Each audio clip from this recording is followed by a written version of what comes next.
Tonight, breaking news, Princess Kate says she's not out of the woods yet as she battles cancer out of the public eye.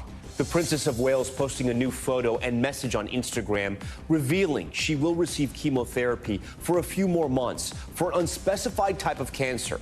What Kate is saying about how she handles her, quote, good days and bad days, and where she will make her first public appearance of the year this weekend. Back here at home, the severe storms up and down the East Coast. Some Miami residents still trapped in their homes after the county was pounded with nearly 2 feet of water. Now the Northeast in the bullseye. Bill Caron's here to time out the threat heading into the Father's Day weekend. Also tonight, the major reversal from the Supreme Court striking down a ban on bump stocks, a modification that turns semi-automatic rifles into weapons that can fire hundreds of shots per minute. Why the conservative majority said the Trump-era ban was unconstitutional. Missing in Greece, a retired L.A. County deputy disappearing from an island off the coast after going on a hike alone. Why his family tells Top Story tonight they're joining the search themselves. Tourists to the rescue, a man visiting New York City risking his life to save a New Yorker who fell onto the subway tracks.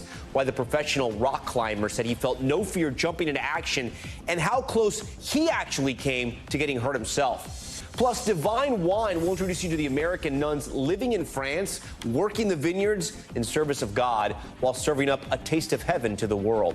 And the warning about a dual mutant strain of the flu that is resistant to drugs, what you need to know during this flu season that just won't end. Top Story starts right now.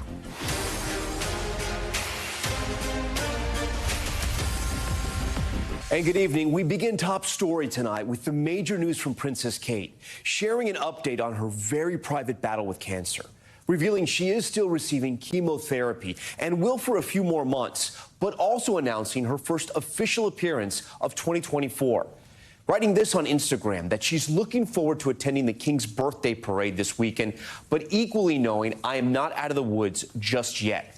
So much attention on and concerns about Princess Kate, and that's why this announcement is such a big deal. You may remember it was all the way back on Christmas Day, December 25th. That's the last time we saw Princess Kate out at an official event. Then on January 17th, that stunning announcement from Kensington Palace, revealing Kate had undergone a, quote, successful abdominal surgery the day before. Prince William seen leaving the hospital the same day.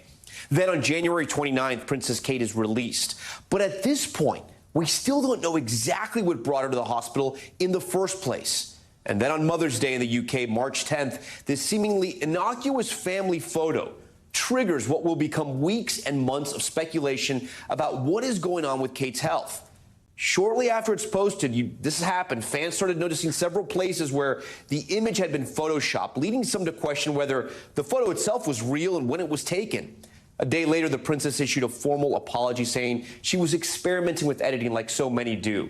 But that one post leading many to ask what was really up with Kate, and was her condition worse than the palace was letting on, which brings us to March 22nd and this somber announcement. In January, I underwent major abdominal surgery in London, and at the time, it was thought that my condition was non-cancerous. The surgery was successful. However, tests after the operation found cancer had been present. My medical team therefore advised that I should undergo a course of preventative chemotherapy, and I'm now in the early stages of that treatment. And now today, here we are, and this social media post that we showed you at the top of the broadcast. The Princess of Wales making it clear her battle with her unspecified type of cancer, it's not over yet, saying she has good days and bad days, but is beginning to work from home. Positive signs, but as Kate said, she's not out of the woods just yet. And the palace, you got to remember, still dealing with critics for their handling of this announcement, not just with Kate, but with King Charles, who's also dealing with an undisclosed type of cancer. NBC's Valerie Castro leads us off tonight with more. Tonight, a long-awaited health update from the Princess of Wales after revealing a cancer diagnosis earlier this year. Princess Kate writing in a statement released by the palace, "I am making good progress, but as anyone going through chemotherapy will know, there are good days and bad days," adding she is, quote, not out of the woods yet, and that her treatment will continue for at least a few more months. I saw her statement earlier. I thought it was brave. I thought it was honest, and I'm sure it will bring an enormous amount of comfort to so many other people who are grappling with similar health challenges. The news comes nearly 3 months after Kate shared a video message where she announced plans to undergo preventative chemotherapy for an undisclosed form of cancer. In January, I underwent major abdominal surgery in London, and at the time, it was thought that my condition was non-cancerous. The surgery was successful. However, tests after the operation found cancer had been present. The princess also announcing she will attend this weekend's Trooping the Color, a military ceremony celebrating the official birthday of King Charles. This will be her first official royal appearance since Christmas. I've got to say, I think it's going to be quite an emotional day. We've not seen the Princess of Wales since Christmas Day. Actually, to be at a really important moment like Trooping feels like the most positive of updates that we could have hoped for. So I hope you're doing well. King Charles also announcing his own battle with an undisclosed cancer earlier this year, delighted that the princess will attend this weekend's festivities. You're seeing a united family. You're seeing two key members of the royal family going through their own personal cancer battles. The 42-year-old mother of 3 has largely remained out of the public eye, though this photo released by the palace for Mother's Day causing a commotion when it was found to have been digitally altered. Various news agencies later withdrew the image, and the princess apologized, saying in a statement, "Like many amateur photographers, I do occasionally experiment with editing." The photo that many will be anxious to see, the one likely to be captured tomorrow on the balcony of Buckingham Palace. And that picture that will be taken of the family on the balcony is hugely significant, because that is the image of the monarchy that's projected out to the rest of the world. The fact that she's going to be there with the future of the monarchy, with the dynasty, with the Wales children is really wonderful. Large crowds expected to turn out to what is already a popular event, perhaps even more so this year. Oh, it's completely wonderful. I mean, it's wonderful for all of us who've cared about her for so long. I'm glad that she's doing better, and I can't wait to see what she wears as well for her first time in the public eye. And yeah, we just wish her all the best. All right, Valerie Castro joins us tonight from 30 Rock. And Valerie, do we know any more about Kate's diagnosis? The palace is obviously being tight-lipped about the specifics. Yeah, Tom, that information was not revealed today. A royal expert says it's something we might never know, and the palace and the princess both seeming to indicate that that will remain private, at least for now. But, Tom, her appearance tomorrow is a sign that she might be out more in the public later this year if she's feeling up to it. The royal family does have a busy summer. Tom? Okay. Valerie, we appreciate that. For more on Princess Kate's health and return to public life, NBC News medical contributor Dr. Kavita Patel joins us now in studio. And, Doctor, I want to put this sort of announcement in context and walk you through the timeline of what things that have happened recently and get your take. In January, the palace obviously announced Kate was undergoing planned abdominal surgery. Then in March, her cancer diagnosis announcement was that what happens, she's still in preventative chemotherapy, but is expected to appear in public for the first time. Dr. Patel, what do you make of everything that we've heard about so far? And, I mean, you got to give her a lot of credit for coming out there and being so public during such a tough time. Yeah, so what we know, since we don't know the type or stage of cancer, but we know she had this abdominal surgery, and then they thought that it was not cancer when they initially did the surgery, and then, of course, the announcement subsequently that there was cancer. They immediately shifted into this preventive chemotherapy. And it's the same treatments we use for chemotherapy for cancer. So it's not any different. We just call it preventive because it's supposed to prevent either a recurrence or a worsening of that cancer. It can last anywhere from 3 to 6 months. So from a timeline perspective, we're kind of smack in the middle of what we would kind of normally see for that type of chemotherapy. Chemotherapy really knocks you out, right? It does. Really takes so much out of you. And she's still going to do these public events. Right. She says she has still a few more this summer. Do you think she's overextending herself? I think that she's probably trying to, for the sake of her family, pace herself in a way that someone with a public life that she has is trying to do. Just so viewers can know, even though we don't know the type or stage of cancer, it can take about, for every month of chemotherapy, about 2 months of recovery. So when you think about that, the younger you are, the healthier you are, which Princess Kate is, it can make it easier, but it's not easy. You know, I know you can't get into the minds of Princess Kate or the palace, and it's obviously a very private battle, right, and she can do whatever she wants, right? It's her life. They are being very tight-lipped about what she has. Do you have any theories why?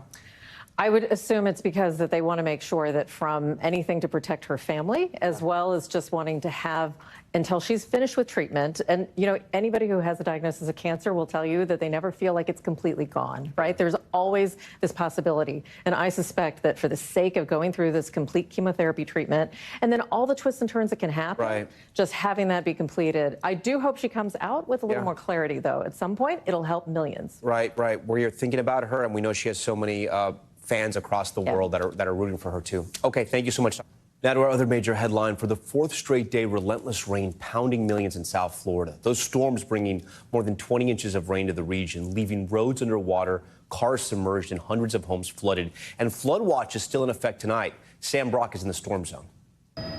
Tonight in Florida, it's round 4, with a week's worth of rainwater still cascading through these neighborhoods, including this portion of Miami-Dade that's seen close to 2 feet of water.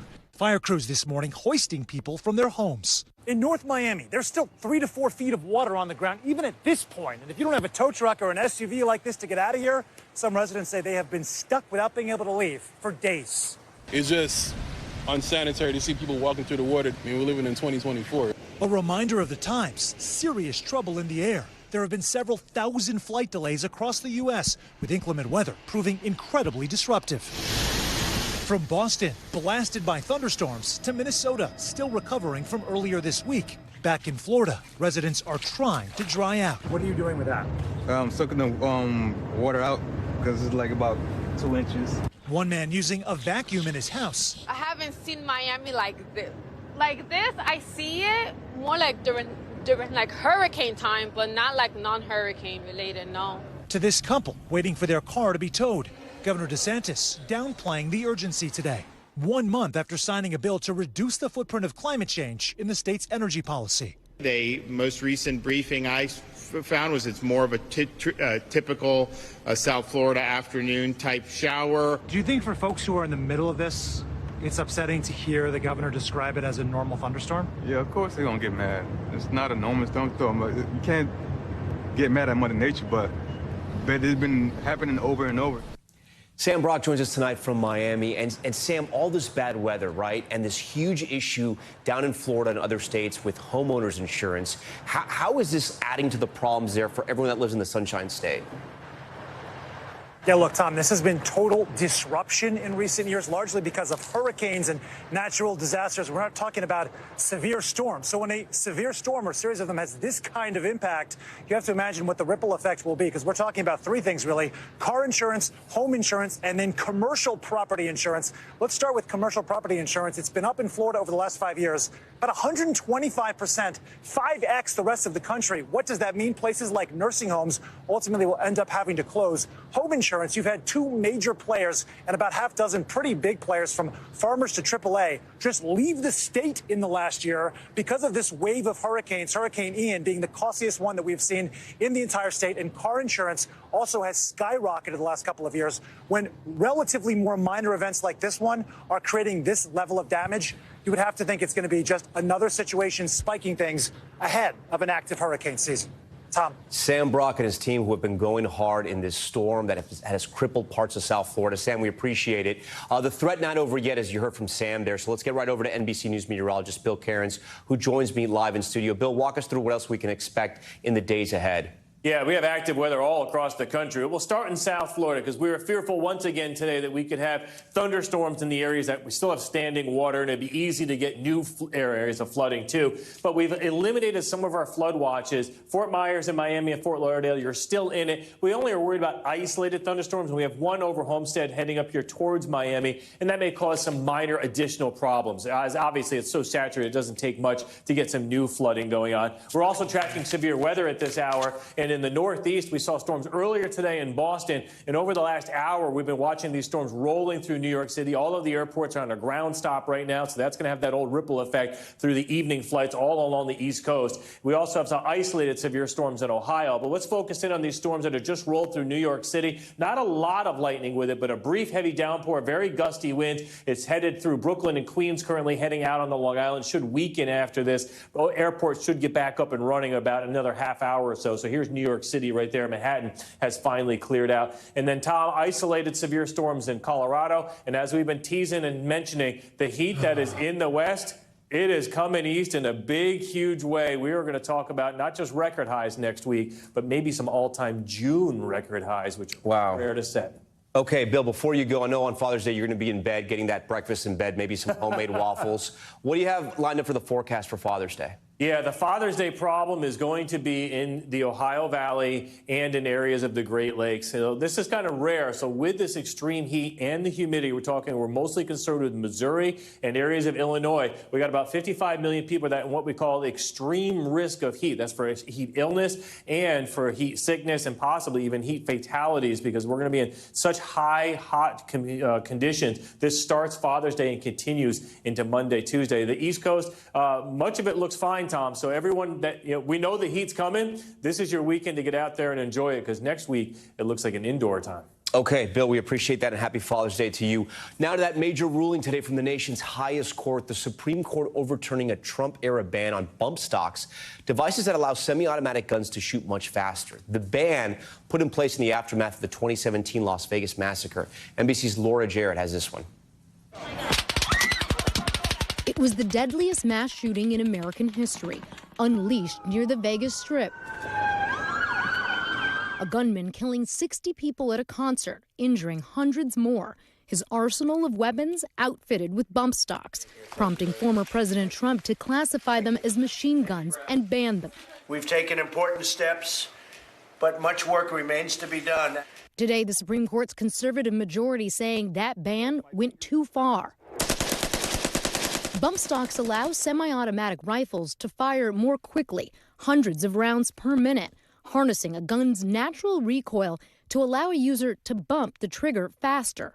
The justices wrestled with whether the devices fit the technical definition of a machine gun, something long banned under federal law, finding they do not in a divided 6-3 ruling today, with Justice Thomas writing even with a bump stock, a semi-automatic rifle will fire only one shot for every function of the trigger. But Justice Sotomayor in dissent finding bump stocks functionally equivalent to a machine gun, writing, "When I see a bird that walks like a duck, swims like a duck, and quacks like a duck, I call that bird a duck." Some lawful gun owners like Jeremiah Cottle, who invented the bump stock, had argued the prior administration simply overstepped its authority. The president doesn't get to make law that Congress does.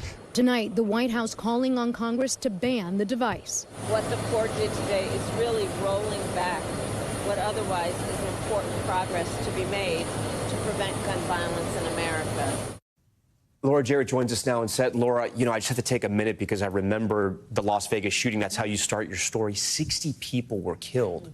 So the question I have, they decided that the president couldn't do this. Is there any legislation in Congress right now to stop these bump stocks? Not right now. And of course, it's going to be hard with the divided Congress. There don't appear to be the votes or the will to get anything like that done. But you saw Justice Alito in his concurrence saying Congress can act right now. So there is nothing to stop lawmakers from taking action. Okay. And then we know that the court also has another major gun decision in front of them. It does. A major one having to do with disarming people who have orders of protection or restraining orders against them. A man has challenged that, saying that violates his rights to own a gun. We'll see what the court does with that. They only have 2 weeks left in the term. Okay, Laura Jarrett first. Laura, thank you. Just ahead of a busy travel weekend, the FAA investigating 2 scary midair events, a plane nearly slamming into the ocean off of Hawaii and another going into an uncontrolled rolling event. NBC News senior correspondent Tom Costello has the details. It was a very close call off Kauai in April. The FAA confirming it's investigating a Southwest flight that came within 400 feet of slamming into the ocean while attempting to land in bad weather. A Southwest memo to pilots says a less experienced first officer inadvertently pushed the control column forward, then cut the speed, causing cockpit alarms to go off before the captain ordered an aggressive climb. No injuries. Southwest tells NBC News nothing is more important than and safety. The event was addressed appropriately, as we always strive for continuous improvement.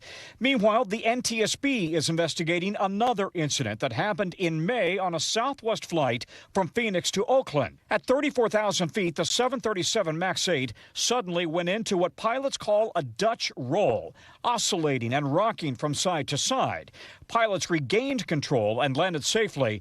A post-flight inspection revealed damage to the standby power control unit that provides backup power to the rudder. The FAA says it has no reports of similar problems involving other 737 MAXs. I don't think we have a fleet problem here. There's something unique to this airplane, and that's what the investigators are going to concentrate on. And another concern, the FAA looking at whether potentially counterfeit titanium from China made its way into the Boeing and Airbus supply chains with forged documents. Boeing flagged the concern to the FAA. Both Boeing and Airbus say there's no sign that any aircraft was made with suspect titanium. Does the FAA have enough inspectors right now to truly keep an eye on Boeing? We feel like we have enough inspectors, but we continue to hire and train more inspectors. This all comes as the TSA predicts it could screen a record number of passengers next week, 3 million in a single day. Tom? Okay, Tom, we thank you for that. Next tonight to the growing fallout from President Biden's immigration crackdown. As the ACLU told us right here on Top Story last week, the organization suing the administration for halting asylum claims as migrant crossings hit record highs. Our Maura Barrett spoke to a second advocacy group joining that suit and got a firsthand look at how they're helping the migrants that have been able to apply for asylum move through this process. Tonight, more backlash over President Biden's executive action tightening asylum restrictions at the border. The humanitarian element of this problem is just completely been lost. This new rule is just like adding one more log onto an already smoldering fire that these folks have to combat. The continued criticism after a group of immigrant advocacy organizations, including the ACLU, sued the Biden administration, saying the new restrictions go too far. Will this actually work? Is this feasible? So I don't think it will work in the sense that people won't still come to the border because they're so desperate. The border is not a political issue to be weaponized. The order temporarily barring many migrants who cross the border illegally from requesting asylum when illegal crossings are over 2,500 per day, like they have been for the past 3 years. The National Immigrant Justice Center is co-counsel on the suit. My biggest fear is that people are going to be removed from this country to persecution and torture and death. In certain respects, what President Biden has done is actually even worse than what President Trump did. Here in Chicago, one of several cities grappling with the surge of migrants, the group hosts workshops for viable asylum claims, pairing asylum seekers with pro bono attorneys to help them apply for work permits. All of our participants here are seeking asylum because they are fleeing their home countries, right? And they have real evidence of real past persecution in home country. It is a really difficult process that can be confusing. Lizianne Rodriguez is a senior attorney who leads the center's Recent Arrivals project. The goal, she says, is to make sure this step of their application is not a prolonged process like the rest of seeking asylum can be. Jose, who fled from Colombia and has been in Chicago for 15 months, tells us the help with the application ensures he doesn't have to work illegally or under the table, which could further jeopardize his ability to stay in the U.S. Another asylum seeker who asked to remain anonymous out of fear of retribution told me he would have felt alone without the support. La verdad, uno llega con mucha desinformación a este país. De verdad, pues, nos sentimos muy respaldados. Y al hacerlo solo, creería que lo hubiese hecho de pronto de la manera inadecuada. Advocates like Rodriguez already worry about the density of paperwork and timeline to approve asylum as it stands. What's a better way to streamline this from your perspective? Processing times and wait times for EADs could be shortened. The backlogs in asylum court and at the asylum office that really create a need for even more legal rep and legal services like these. An already lengthy process. Now, the group says, facing even more challenges and uncertainty. Maura Barrett joins us tonight live from Chicago. So, Maura, obviously there's a crisis at the border, and now the Biden administration is coming under a lot of pressure. What are they saying? Well, Tom, the White House is holding firm on their decision, responding to the suit, saying that border encounters remain too high, writing in part, those without a legal basis to remain in the United States will be removed. Meanwhile, immigrant advocates point out from their experience, punitive border policies don't deter people who are fleeing violence or trying to reunite with their families.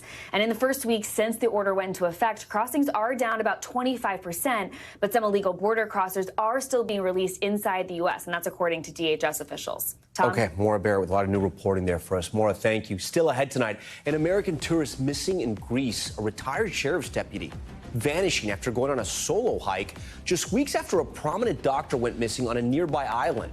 What's going on? What his family told us tonight about the desperate search efforts. Plus, a massive blackout plunging Puerto Rico into darkness during this brutal heat wave, while lawmakers are now urging the governor to declare a state of emergency. And tourists to the rescue, a man visiting New York City, jumping onto the subway tracks to save a man who had passed out, having no idea he was just inches away from being electrocuted himself. We'll explain why. You'll hear from that hero as well. That's next.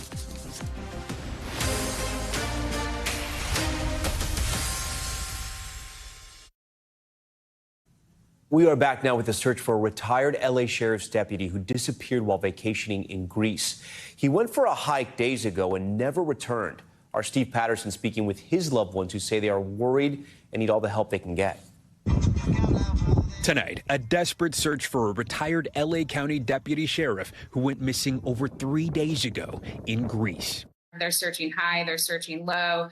Every minute, every hour that passes, it gets harder and it gets more sad. 58-year-old Albert Calibet disappeared on Tuesday after setting out for a typical morning trek on the Greek island of Amorgos, a vacation destination his loved ones say he's repeatedly visited since 2009. He knows this path. He knows this island. The mayor knows him. Every cafe knows. People know Albert on that island. They love him.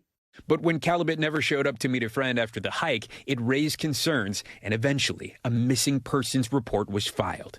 There's no towns lighting up the sky. There's nothing. It's just so remote. And our man's missing? Yeah. Loved ones now anxiously waiting for updates, saying that so far limited search efforts by Greek authorities have been unsuccessful. Officials have been using a drone to search the northern part of the island and are trying to trace Calibet's 2 phones, according to Greek public broadcaster ERT News. Let's light up that island. Let's bring him home. The Los Angeles County Sheriff's Department saying efforts to locate Deputy Calibet have extended internationally through U.S. authorities within the State Department. The search for Calibet coming just days after Greek officials found the body of British TV presenter Michael Mosley on the island of Symi.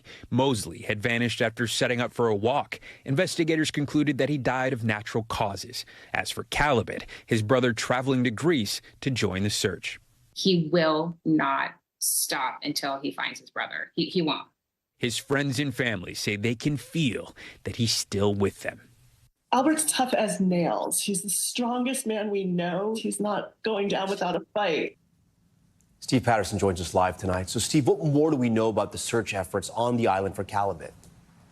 You know, Tom, we've heard statements from multiple officials saying that the search is extensive. Everything from helicopters to drones, search crews to local shepherds who know the land, all important because this is rugged, hilly, jagged terrain that is going to be more than 100 degrees in heat in a search that is fast becoming more and more desperate by the hour. Tom? All right, Steve Patterson on that international search tonight. Back here to New York City, and a tourist leaping into danger, saving a man who collapsed and fell onto the subway tracks. Cell phone video capturing the tourist just inches away from the dangerous electrified rail. NBC New York's Gabby Acevedo caught up with the man who says he wouldn't hesitate to help him again. Quickly. A race to rescue a man who collapsed at a Brooklyn subway station. Quickly, quickly. Too much time was going by. We don't want to see somebody die on the subway in front of all these people. Jordan Cannon is a 30-year-old professional rock climber from Las Vegas. He was visiting New York City when he saw a man collapse on a train platform and fall onto the tracks. Bleeding from the head, very limp. I mean, felt like lifting up a dead body, and I was definitely concerned. Obviously, it's risky to jump down onto the subway tracks. You're told not to do that. Jordan felt he had to do something. A friend was recording the action. There was an urgency. You know, it's a ticking time bomb. He's like, Lindsay, should I jump in there?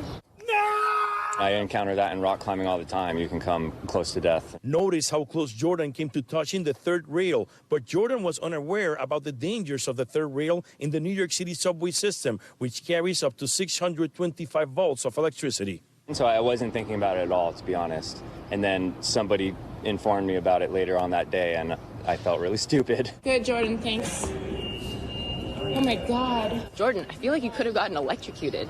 And then we did learn later, like, how that works. Right there, the left one. Ooh. That freaks me out. My heart is, like, beating. But Jordan says he would not hesitate to help once again, even knowing what he knows now. I guess most New Yorkers know about that at this point. And, I mean, now I know, and hopefully other people can learn from this as well.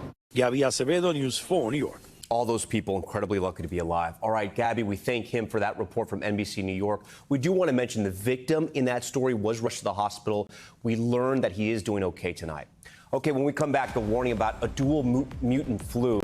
The CDC tracking a strain of the virus that is resistant to drugs, where those cases were detected next.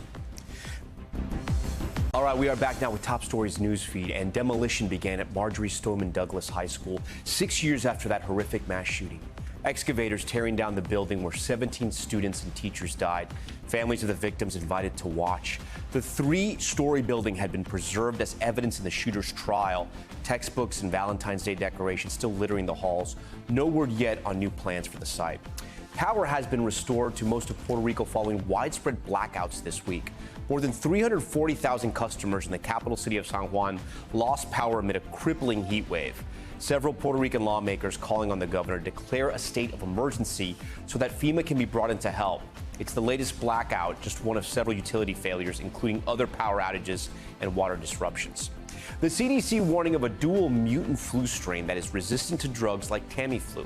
The study finding that at least 2 cases have been confirmed in humans in the U.S., in Michigan and in Connecticut. The strain circulating since last May has been detected in 15 countries. Researchers are also concerned that the flu still seems active, even though flu season should have ended back in March. And an update to a story we first brought you on Monday, Martha's Vineyard's marijuana outage averted, in case you were worried. The state's Cannabis Control Commission issuing an administrative order allowing marijuana to be transported to the island over the ocean. As we reported last week, dispensaries on Martha's Vineyard had feared they would need to shut down after the only grower on the island stopped its operation. Okay, turning now to the world of healthcare and a shocking indictment out of the Department of Justice. Executives at a popular telehealth company arrested in connection to the distribution of Adderall. Federal prosecutors accusing the startup of running a multi-million-dollar business scheme aimed at a nationwide shortage of the critical ADHD medication. Maggie Vespa has this one. You are not your ADHD, and we are done. Tonight, Done Global, a telehealth provider promising hope to millions under a federal microscope, with the Justice Department announcing the arrests of top executives Ruthia Ha and David Brody. Prosecutors charging them with carrying out a $100 million fraud scheme, distributing more than 40 million pills of Adderall and other prescription stimulants, whether or not patients qualified. Attorney General Merrick Garland alleging the California-based startup exploited the COVID-19 pandemic and its loosened regulations around online prescriptions. The DOJ alleges Dunn targeted drug seekers and exacerbated a nationwide shortage of Adderall, first declared in 2022. That shortage still plaguing people like 10-year-old Linus Howell, whose parents struggle monthly to fill his prescription, once calling 22 pharmacies and driving nearly 2 hours. How mind-blowing is that? I mean, it's frustrating for me as a parent. The Chicago family now hearing about the alleged fraud. It furthers a narrative that Adderall is more of a recreational drug. I feel like it's just extremely unfortunate for people who actually need it. The CDC estimates up to 50,000 patients could now have their access to medication impacted. I think we already have a crisis of healthcare providers in our country. Now we're going to add 50,000 people who need new providers. Coming up, Divine Wine. Our Megan Fitzgerald travels to the French countryside to visit a winery run entirely by nuns. How they're tending to the vines, making the wine, all while keeping the faith. It's a great story. Stay with us. Back now with one story of how one winery tucked away in a small village in France is run entirely by nuns. They're serving God and serving some of the best wines in the French countryside. NBC's international correspondent Megan Fitzgerald has an exclusive look and taste of this divine wine. The beautiful countryside of Aix-en-Provence, France is home to some of the world's greatest wines. But tucked away in the village of Jouques are the sisters of the Notre Dame des Fidélités Abbey. Bonjour. Bonjour. Welcome to the Abbey. These nuns are giving us an exclusive look into their private lives. Why did you become nuns? Entering religious life is really a calling. When I was young, I always felt called to live for God without really knowing who God was. A calling for American sisters Mary Dolores and Mary Kristen, who arrived here in France more than 4 decades ago, for a life dedicated to God and prayer. But these sisters also work hard to maintain their way of life. We don't sit down and take life easy while the other people are working hard. It's our way of working with God and with the world. Nuns in the heart of Provence, making wine, carefully tending to the soil and meticulously maintaining their vines. This is hard work. I mean, these nuns are working hours a day, maintaining some 20 acres of vines, making sure that this place is ready for harvest. All of these grapes are processed in the next town over, where the wine is aged in here, with a little help from winemaker Christophe Cardona. So what wine do you enjoy the most that comes from the Abbey? It's difficult, I would say. Each of them, they are very beautiful. And the sisters are involved every step of the way. This is the nun's wine that's been aging in here for about 3 years. Yes. Okay. Are you pleased with the progression? Yes. Okay. And you like it? Yes, I do like it. Some 25,000 bottles are produced here each year. Their rosé, the most popular of all. So naturally, we decided to give it a try. A good rosé of Provence is very, very clear, transparent. And this came from just here? Yes. Salut. Salut. This is lovely. The 50 nuns of this abbey, ranging in ages from 22 to 84, arrived here knowing nothing about making wine, but learning from their neighbors, including how to taste for a good quality product. So I have the obvious question. Do you drink your own wine? On feast days. On feast days. Feast days. But that makes a feast day even more festival and joyful. But the true purpose of their work is to serve God. Even if we're a group together working, each one is working in silence, and we can turn our attention to God. A centuries-old Catholic tradition carried on by these Benedictine nuns, bringing a taste of the divine to the world. Megan Fitzgerald, NBC News, Aix-en-Provence, France. I'm Tom Llamas in New York. Stay right there. There's more news on the way.